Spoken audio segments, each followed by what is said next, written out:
विद्यार्थियों, सादर नमस्कार। हम लोग बातचीत कर रहे थे मोहन राकेश के प्रसिद्ध नाटक आषाढ़ का एक दिन पर, और हमने बातचीत की 2 अंकों के ऊपर, और आपसे बहुत सारी चीजें हमने साझा करने का प्रयास किया कि किस प्रकार से कालिदास मल्लिका से प्यार करता है और मल्लिका से प्यार करते हुए कैसे वो सब कुछ भूल के फिर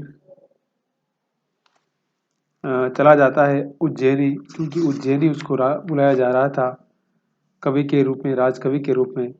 और जब वो राजकवि बन जाता है और जब वापस लौटता है अपनी पत्नी प्रियंगु मंजरी के साथ, और प्रियंगु मंजरी तो मल्लिका से मिलने आती है लेकिन कालिदास नहीं आता है।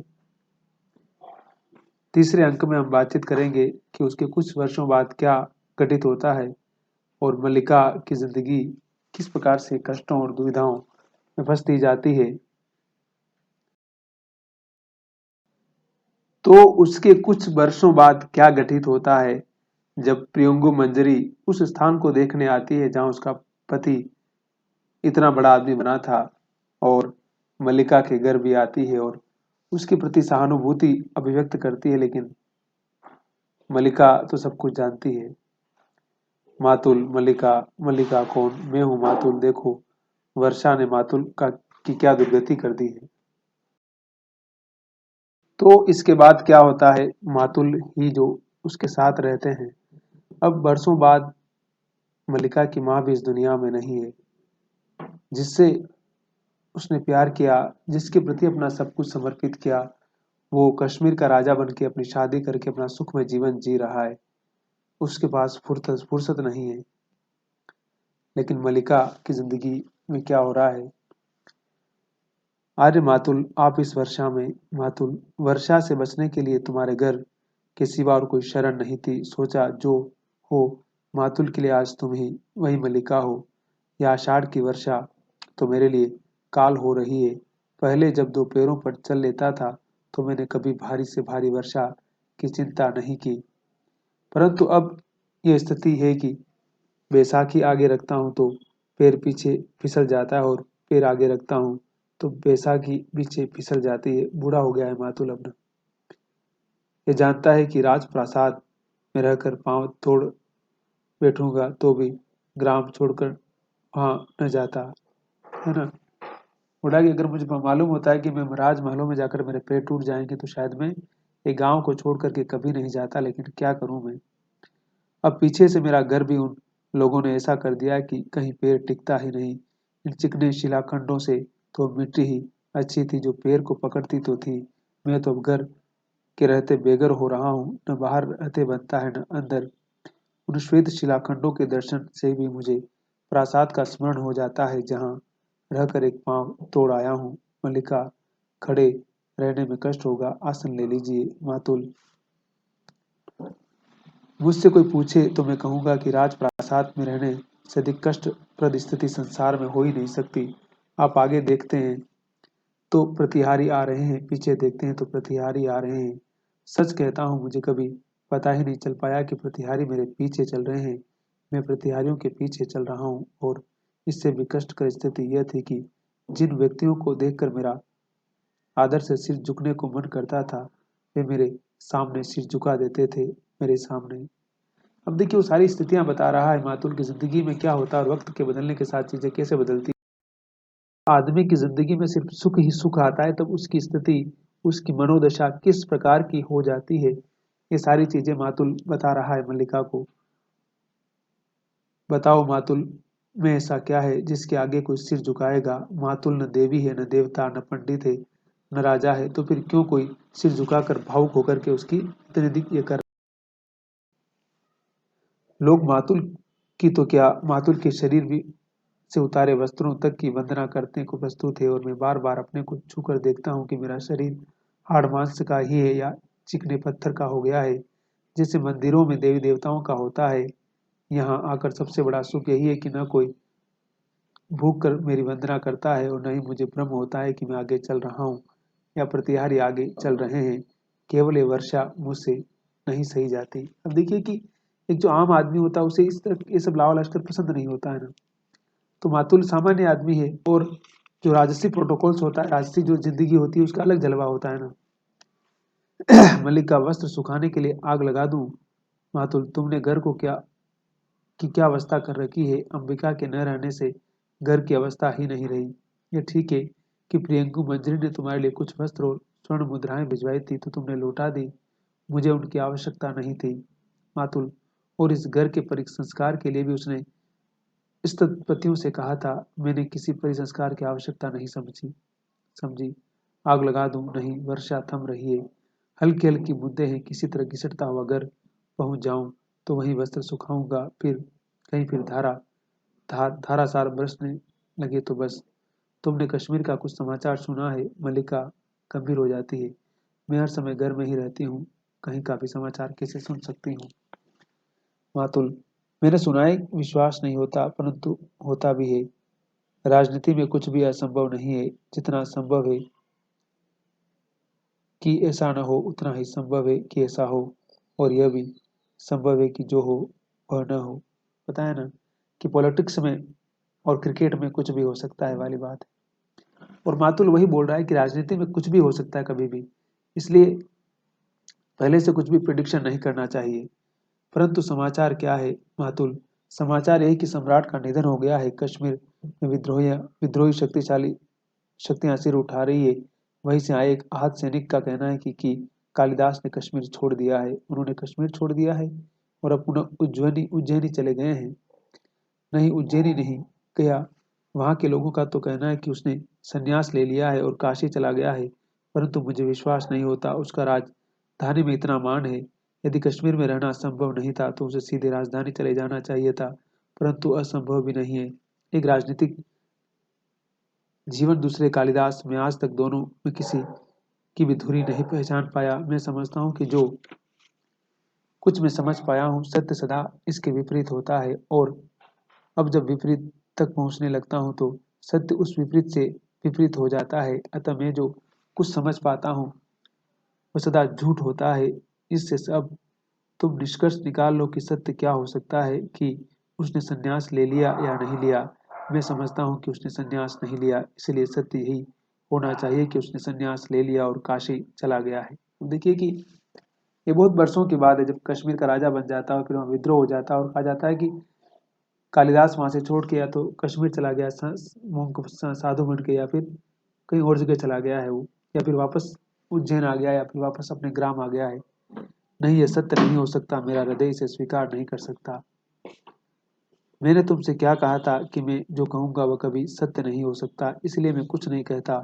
वह काशी गया हो तो भी मैं झूठा हूँ, नहीं गया हो तो भी झूठा। यह तो ठीक है मल्लिका, नहीं तुम काशी नहीं गए, तुमने संन्यास नहीं लिया। मैंने इसलिए तुमसे यहाँ से जाने के लिए नहीं कहा था। देखिए मल्लिका तो उसी तरह की बात करेगी उसके लिए ना।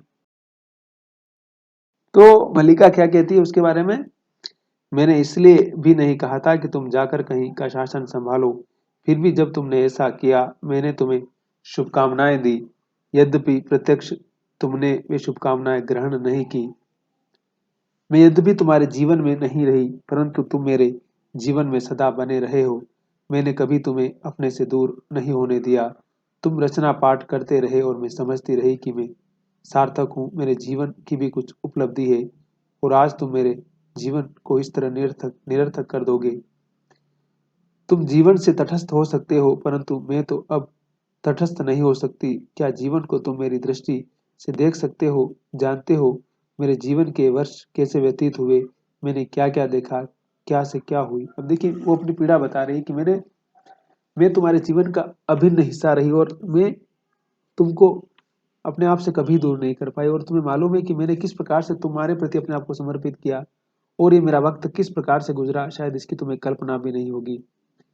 इस जीव को देखते हो, पहचान सकते हो, यह मल्लिका है जो धीरे धीरे बड़ी हो रही है और माँ के स्थान पर अब मैं इसकी देखभाल कर रही हूँ। यह मेरे अभाव की संतान है। जो भाव तुम थे वह दूसरा नहीं हो सका, परंतु अभाव के कोष्ठ में किसी दूसरे की जाने कितनी कितनी आकृतियां हैं। जानते हो मैंने अपना नाम खोकर एक विशेषण उपार्जित किया और अब मैं अपनी दृष्टि में नाम नहीं केवल विशेषण हूँ। मतलब वो इस प्रकार की एक विशेषण बन जाती है, एक सिंबल बन जाती है, क्योंकि उसने हर तरह से सब कुछ समर्पित कर दिया। और उसके अभाव की जो संतान है वो किस प्रकार से विलोम से होती है, क्योंकि उसके उस रिक्त स्थान की पूर्ति करने वाला कोई नहीं था। वो सब कुछ वो कालिदास के भरोसे उसने छोड़ा था, लेकिन कालिदास तो जब से गया था तब से वापस उसने कभी पीछे मुड़ के नहीं देखा, इसलिए उसके जीवन में सब कुछ बदल गया। व्यवसायी कहते थे, उज्जैनी में अपवाद तुम्हारा बहुत सा समय वारांगनाओं के सहवास में व्यतीत होता है, परंतु तुमने वारांगना का यह रूप भी देखा है। आज तुम मुझे पहचान सकते हो। मैं आज भी उसी तरह पर्वत शिखर पर जाकर मेघमालाओं को देखती हूँ, उसी तरह ऋतु संहार और मेघदूत की पंक्तियां पढ़ती हूँ। मैंने अपने भाव की कोष्ठ को रिक्त नहीं होने दिया, परंतु मेरे अभाव की पीड़ा का अनुमान लगा सकते हो? नहीं, तुम अनुमान नहीं लगा सकते। तुमने लिखा था कि एक दोष गुणों के समूह में उसी तरह छिप जाता है जैसे चांद की किरणों में कलंक, परंतु दारिद्र्य नहीं छिपता। दारिद्र्य नहीं, गरीबी भी। मैंने कहा ना कि वही गरीबी की जो बात हम बार बार करते रहे हर जगह पर। गोदान के जो प्रेमचंद का उपन्यास है उसमें भी हम होरी की गरीबी की बात करते रहे और राय साहब की अमीरी की बात करते रहे। तो यहाँ भी कालिदास बहुत बड़ा अमीर हो जाता है, राजा बन जाता है, लेकिन मल्लिका की जो गरीबी है, उसका जो दुख है, उसका, वो कहती है कि जिंदगी में हर चीज का समाधान है, लेकिन उस दारिद्र का मेरे पास कोई समाधान नहीं है, और उससे मैं कदापि नहीं बच सकती हूँ। मैं उससे बाहर निकलना चाहती हूँ, और अगर मैं उससे बाहर निकल सकती हूँ तो जिंदगी की बाकी तमाम समस्याओं से भी बाहर निकल सकती हूँ। सौ गुणों में भी नहीं छिपता, नहीं छिपता, नहीं नहीं, सौ गुणों को छा लेता है, एक एक करके नष्ट कर देता है। परंतु मैंने ये सब सह लिया, इसलिए कि मैं टूट कर भी अनुभव कर रही थी कि तुम बन रहे हो, क्योंकि मैं अपने को अपने में न देखकर तुम में देखती थी। और आज सुन रही हूँ कि तुम सब छोड़कर संन्यास ले रहे हो, तटस्थ हो रहे हो, उदासीन। मुझे मेरी सत्ता के बोध से इस तरह वंचित कर दोगे? वही आषाढ़ का दिन है, उसी तरह मेघ गरज रहे हैं, वैसी ही वर्षा हो रही है। वही मैं हूँ, उसी घर में हूँ, किंतु कालिदास संभवतः पहचानते नहीं हो। कालिदास आ जाता है, देखिए। अब देखिए, कालिदास भी तो अपने भीतर उन सारी चीजों को महसूस कर रहा है ना। भले ही उसके चेतन में, उसकी जिंदगी में प्रियंगू मंजरी है, लेकिन अब चेतन में तो मल्लिका ही है, और उस चीज को वो कैसे भुला सकता है? और न पहचानना ही स्वाभाविक है, क्योंकि मैं वह व्यक्ति नहीं हूँ जिसे तुम पहले पहचानती रही हो, दूसरा व्यक्ति हूँ।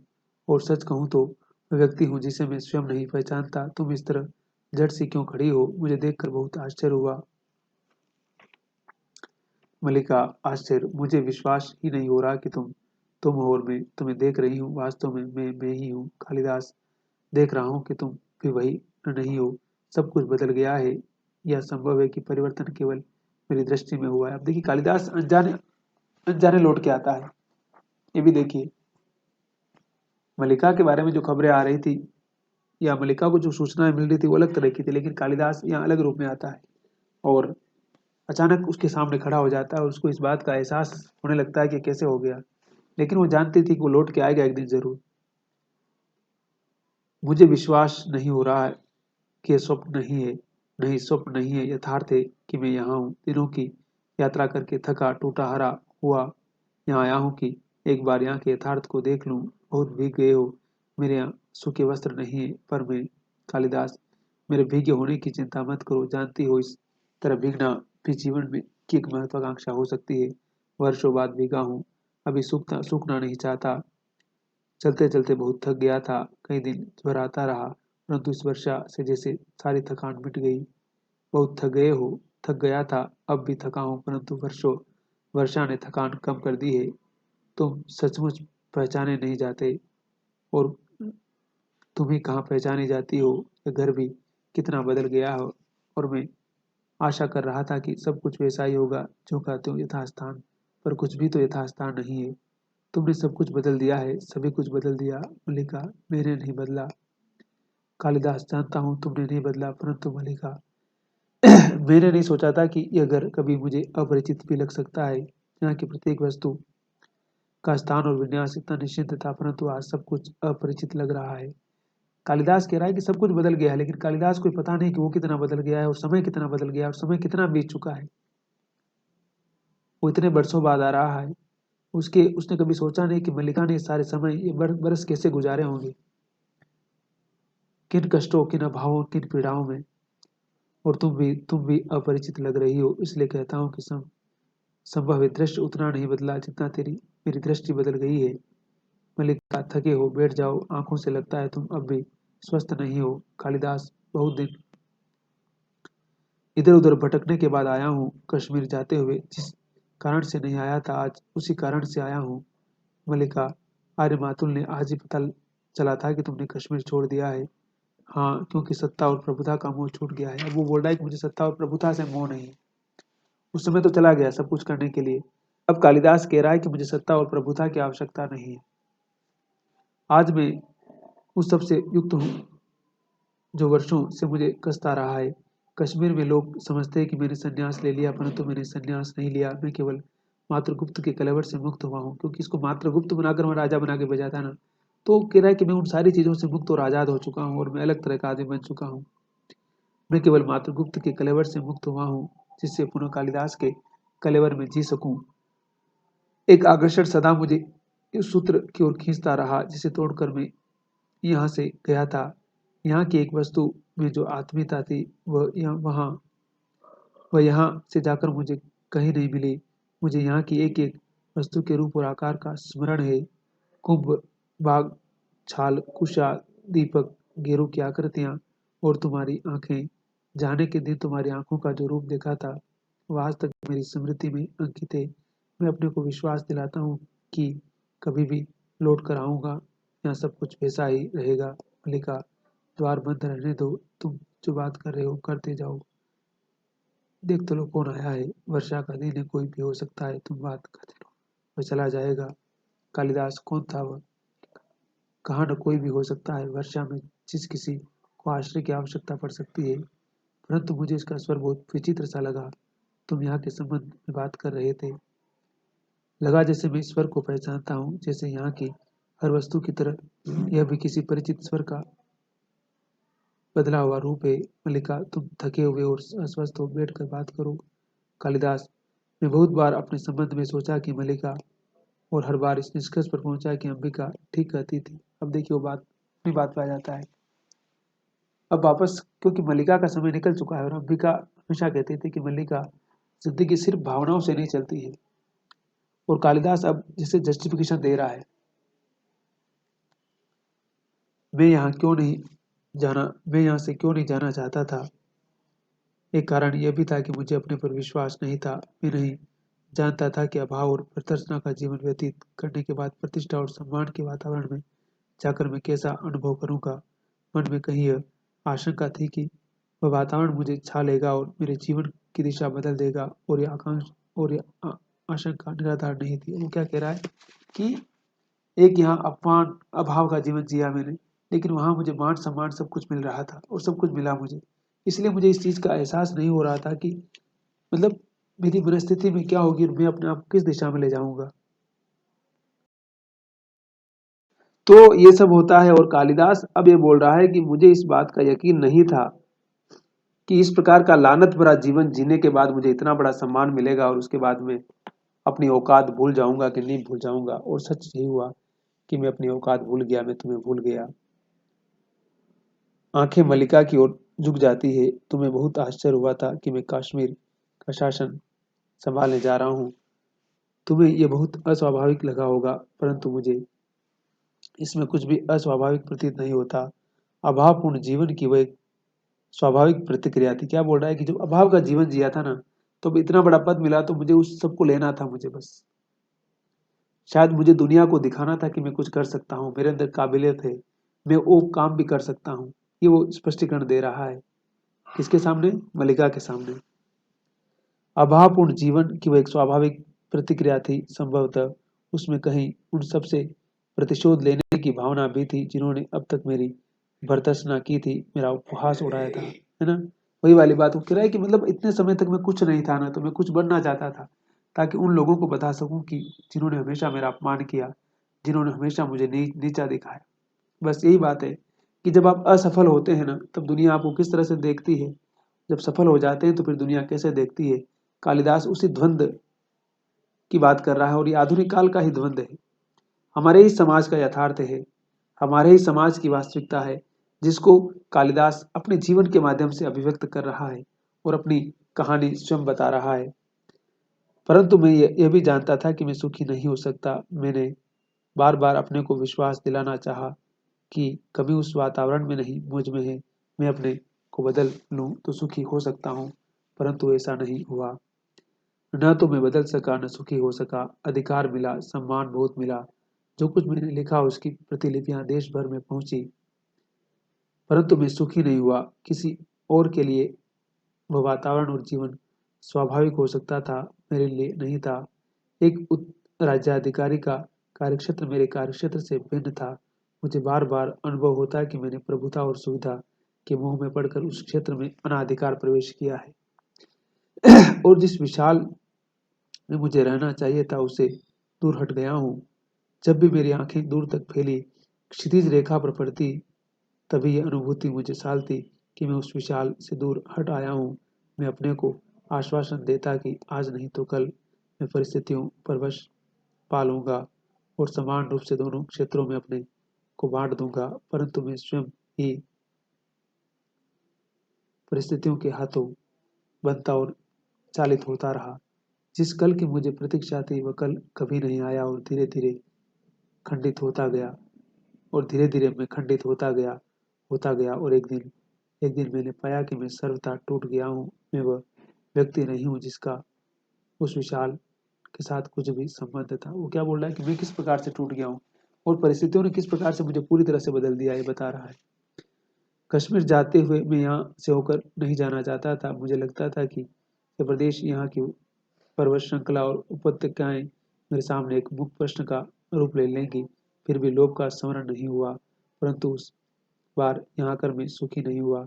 मुझे अपने से वितृष्णा हुई, बोला मुझे अपने आप से नफरत हो गई। फिर देखिए उसका क्या कारण है, वो कालिदास का व्यक्तित्व खुद बता रहा है। क्योंकि जिस वातावरण में आप पलते बढ़ते हैं और फिर अपनी औकात भूल जाते हैं, तो कहते हैं ना कि जिसे जो पेड़ होता है ना, उसका जहाँ से वो पानी सींचता है, जहाँ से वो सींच के बड़ा होता है, अगर उसी जमीन से कट जाएगा तो वो पेड़ फिर सूख जाएगा। फिर वो तो वही वाली बात है। उनसे भी वितृष्णा हुई जिन्होंने मेरे आने के दिन को उत्सव की तरह माना। तब पहली बार मेरा मन मुक्ति के लिए व्याकुल हुआ था, परंतु उस समय मुक्त होना संभव नहीं था। मैं तब तुमसे मिलने के लिए नहीं आया क्योंकि भय था तुम्हारी आंखें मेरे अस्थिर मन को और अस्थिर कर देगी। मैं इससे बचना चाहता था, उसका कुछ भी परिणाम हो सकता था। मैं जानता था तुम पर उसकी क्या प्रतिक्रिया होगी, दूसरे तुमसे क्या कहेंगे। फिर भी उस संबंध में निश्चित था कि तुम्हारे मन में कोई वैसा भाव नहीं आएगा, और मैं यह आशा लिए हुए चला गया कि एक कल ऐसा आएगा जब मैं तुमसे ये सब कह सकूंगा और तुम्हें अपने मन के द्वंद्व का विश्वास दिला सकूंगा। यह नहीं सोचा कि द्वंद्व एक ही व्यक्ति तक सीमित नहीं होता, परिवर्तन एक ही दिशा को व्याप्त नहीं करता। इसलिए आज यहाँ आकर बहुत व्यर्थता का बोध हो रहा है। वो क्या बोल रहा है कि मेरे मन में क्या द्वंद्व चल रहा है मैं एक दिन तुमको बताऊंगा, लेकिन मैं इस बात को नहीं सोच पा रहा था कि तुम्हारे मन में भी तो द्वंद्व चल रहा होगा। तुम भी तो मुझसे प्यार करती थी, तुमने भी तो मेरे लिए सब कुछ त्यागा, वर्ण की हर चीज का। शायद मैं इस चीज को हमेशा के लिए भूल गया। लोग सोचते हैं मैंने उस जीवन और वातावरण में रहकर बहुत कुछ लिखा, परंतु मैं जानता हूँ कि मैंने वहां रहकर कुछ नहीं लिखा। जो कुछ लिखा वह यहाँ के जीवन का ही संचय था। कुमार संभव की पृष्ठभूमि यह हिमालय है और तपस्विनी उमा तुम हो। मेघदूत के यक्ष की पीड़ा मेरी पीड़ा है और विरह विमर्दिता यक्षिणी तुम हो। यद्यपि मैंने स्वयं यहाँ होने और तुम्हें नगर में देखने की कल्पना की, अभिज्ञान शकुंतला के रूप में तुम ही मेरे सामने थी। मैंने जब जब लिखने का प्रयत्न किया तुम्हारे और अपने जीवन के इतिहास को फिर दोहराया, और जब उससे हटकर लिखना चाहा तो रचना प्राणवान न हुई। रघुवंश में आज का विलाप मेरी ही वेदना है कि अभिव्यंजना है, और बाकी सब कुछ तुम हो। क्या बोल रहा है वो कि जो कुछ लिखा है मैंने हमारे और तुम्हारे प्रेम की कहानियां ही हो, और जब जब भी मैंने उस दर्द से बाहर होकर लिखने की कोशिश की तो रचना निर्जीव होती चली गई।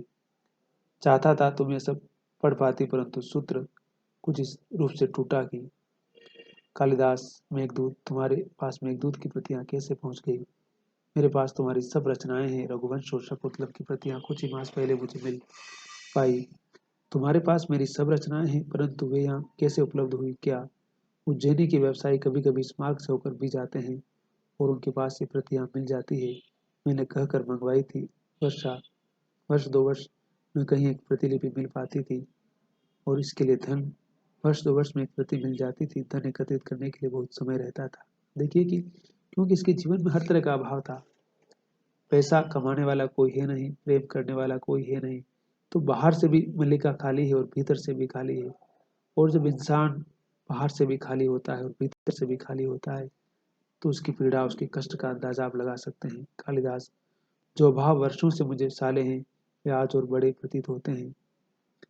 मल्लिका, मुझे वर्षों पहले यहाँ लौट आना चाहिए था ताकि यहाँ वर्षा में भीगता भीग कर मिलता लिखता वह सब जो मैं अब तक नहीं लिख पाया और जो आषाढ़ के मेघों की तरह वर्षों से मेरे अंदर घुमड़ रहा है। वो बोल रहा है परंतु बरस नहीं पाता क्योंकि उसे ऋतु नहीं मिलती, वायु नहीं मिलती। ये कौन सी रचना है? ये तो केवल कोरे प्रश्न है। अब क्या बोल रहा है वो कि रचना कहाँ है? मल्लिका, ये पन्ने अपने हाथों से बनाकर सिए थे। सोचा था तुम राजधानी से जाओगे, आओगे तो मैं तुम्हें ये भेंट दूंगी, कहूंगी कि इन प्रश्नों पर अपने सबसे बड़े महाकाव्य की रचना करना।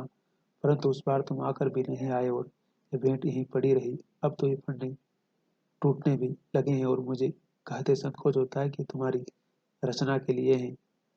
तुमने प्रश्न अपने हाथों से बनाए थे कि इन पर मैं महाकाव्य की रचना करूं। स्थान स्थान पर इस पर पानी की बूंदें पड़ी जो निस्संदेह वर्षा की बूंदें नहीं। लगता है तुमने अपनी आंखों से इन कोरे प्रश्नों पर बहुत कुछ लिखा है और आंखों से ही नहीं, स्थान स्थान पर ये प्रश्न श्वेत कणों से मेले हैं हुए हैं। स्थान स्थान पर फूलों की सूखी पत्तियों ने अपने रंग इन पर छोड़ दिए हैं। कई स्थानों पर तुम्हारे नखों ने इन्हें छीला है, तुम्हारे दांतों ने इन्हें काटा है। और इसके अतिरिक्त ये ग्रीष्म की धूप के हल्के गहरे रंग, हेमंत की पत्र धूलि और इस घर की सीलन, ये प्रश्न अब कोरे कहाँ है मल्लिका? इन पर एक महाकाव्य की रचना हो चुकी है, अनंत सर्गों में एक महाकाव्य की। ये कालिदास बोल रहा है क्योंकि कालिदास को अब समझ में आ रहा है कि अभाव क्या होता है, दुख क्या होता है, कि सब तो मल्लिका के दुख हैं, उसकी पीड़ाएं हैं। इन प्रश्नों पर अब नया कुछ क्या लिखा जा सकता है? परंतु इनसे आगे भी तो जीवन शेष है। हम फिर अर्थ से आरंभ कर सकते हैं। मल्लिका, कालिदास कहता है कि किसके रोने का शब्द है? यह मेरा वर्तमान है। मल्लिका, तुम्हारा वर्तमान? बोल रहा है कि मेरा वर्तमान है क्योंकि उसको विलोम से बच्चा हो गया था ना। फिर अब विलोम आ जाता है। देखिए विलोम कैसे आता है, देखिए वो क्या कहता है कि मेरा वर्तमान है भाई। तुम्हें क्या पता है कि मेरी जिंदगी में क्या गुजर रहा था और क्या गुजरी थी? तुम तो मुझे छोड़ के चले गए थे यहाँ से। मेरा दुख क्या था, मेरी पीड़ा क्या थी, तुम्हें नहीं मालूम। इस सब के बारे में विलोम आ जाता है पीछे से। देखिए विलोम भी तो उसके अभाव की पूर्ति कर रहा था। बीके दिन में फिसल कर गिरे और गिरे खाई में। कितनी बार कहा भैया विलोम बहुत ऊंचे मत चढ़ा करो, परंतु भैया विलोम क्यों मारने लगे। पहले आए तो द्वार बंद, लौट कर गए और फिसल गए, फिर आए तो द्वार बंद, फिर लौट कर जाते तो क्या होता। आज का दिन ऐसा ही है। न जाने आंखों को क्या हो गया, कभी अपरिचित आकृतियां बहुत परिचित जान पड़ती और कभी परिचित आकृतियां भी परिचित नहीं लगती। अब यह इतनी परिचित आकृति है और मैं इसे पहचान नहीं रहा। आकृति जानी हुई है और व्यक्ति नया सा लगता है। क्यों बंधु, तुम मुझे पहचानते हो? कालिदास, आकृति बहुत बदल गई है परंतु व्यक्ति आज भी वही हो। विलोम, स्वर भी परिचित और शब्द भी। और तुम हो तुम। गिरने और चोट खाने का सारा कष्ट दूर हो गया। कितने दिनों से तुम्हें देखने की लालसा मन में थी। आओ।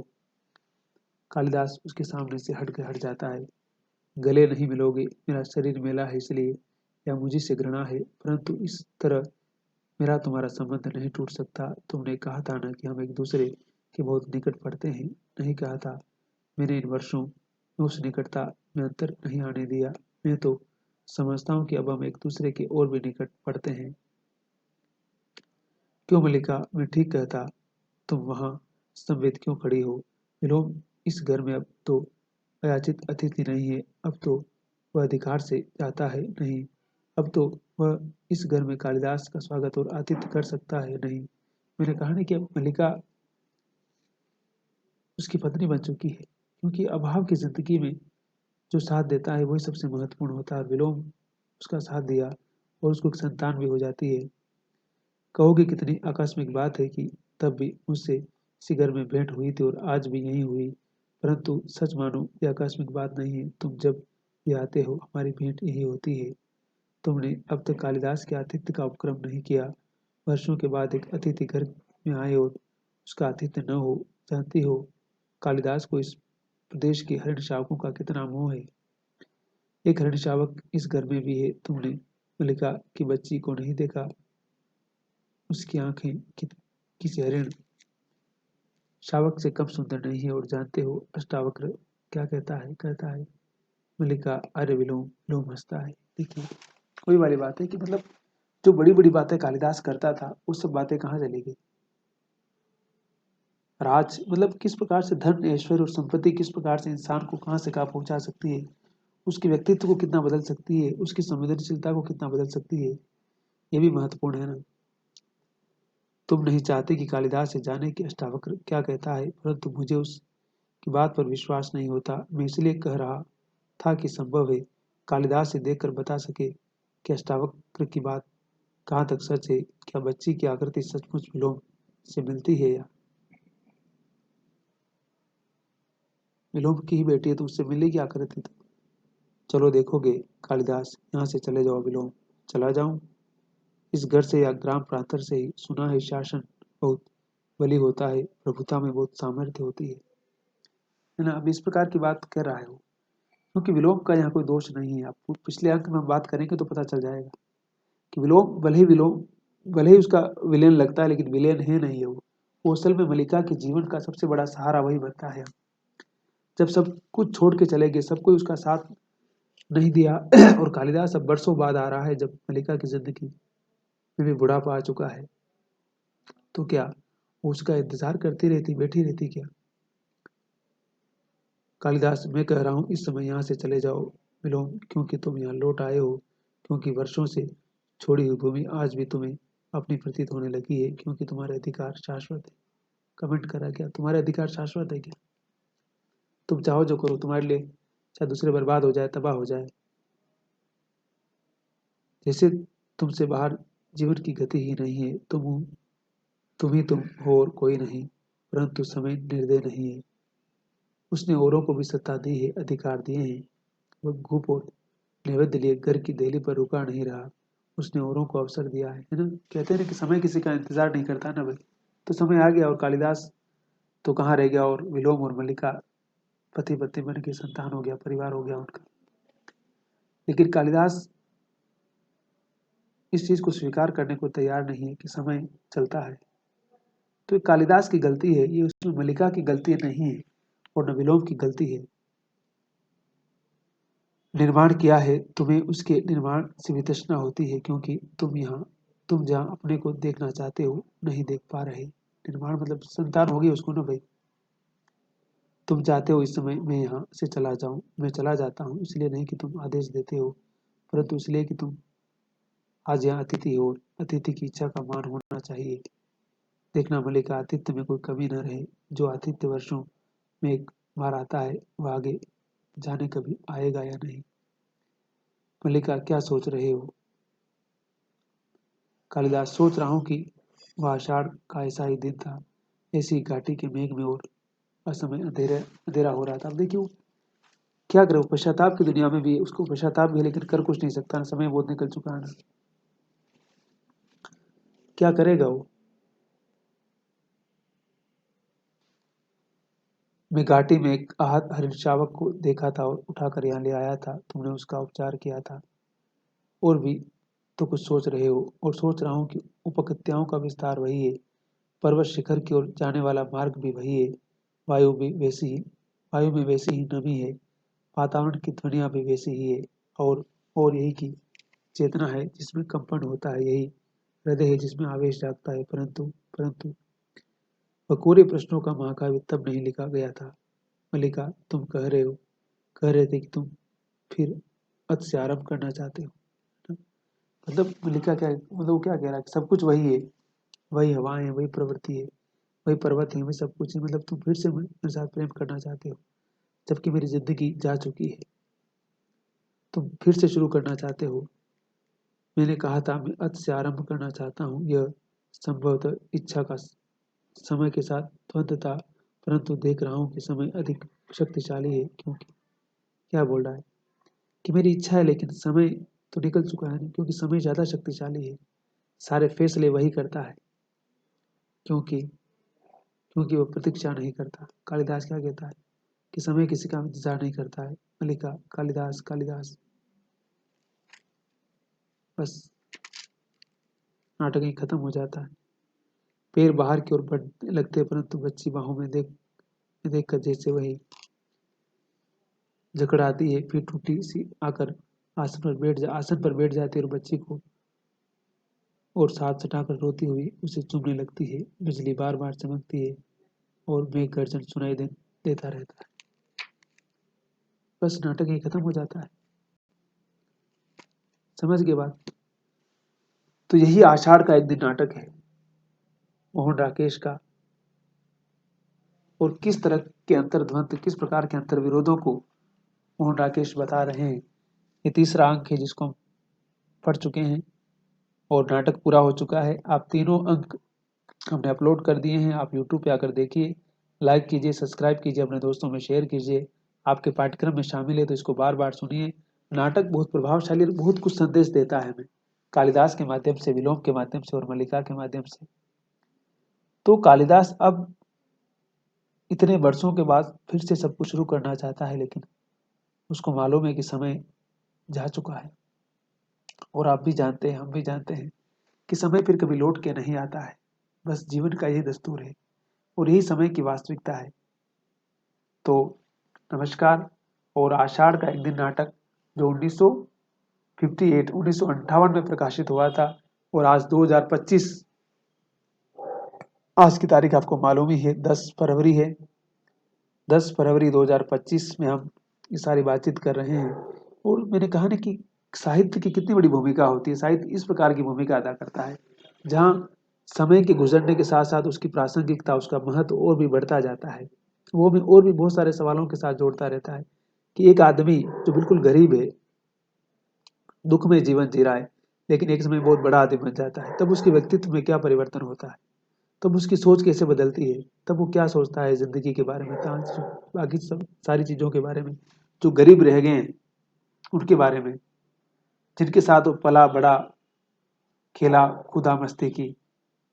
तो इस तमाम तरह के अंतर्द्वंदों को समेटे हुए नाटक आषाढ़ का एक दिन बहुत ही महत्वपूर्ण नाटक है। आप समझिए फिर से बार बार इसको। मैं इसको अपने तरीके से समझाने का प्रयास करता रहा हूँ और बीच बीच में आप जब पूरा पढ़ेंगे, पूरा सुनेंगे, तो बहुत सारे तथ्य आपको समझ में आएंगे। तो शब्बा खैर, अपना ख्याल रखिए और नमस्कार। और फिर अगले वीडियो में मिलते हैं हम किसी दूसरी नई रचना के साथ में। ठीक है।